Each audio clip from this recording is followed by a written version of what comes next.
Guys हमारी छत पे एक कबूतर आराम से है और बताने से बहुत देर से बैठा हुआ है।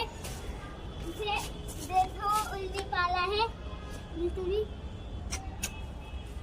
बस चल रहा है गाइस ये थोड़ा थोड़ा और ये एकदम ठीक है गाइस। हम जैसे देख रहे हैं इसे नीचे फेंक के देखें दिल जाए। गाइस पता नहीं इसे क्या हुआ है और नहीं पाला है। पता नहीं इसको क्या हुआ है एकदम थी तो लेकिन नहीं पाला है। चल आए हाय छोड़ दो, मैं डर लग रहा है हमें।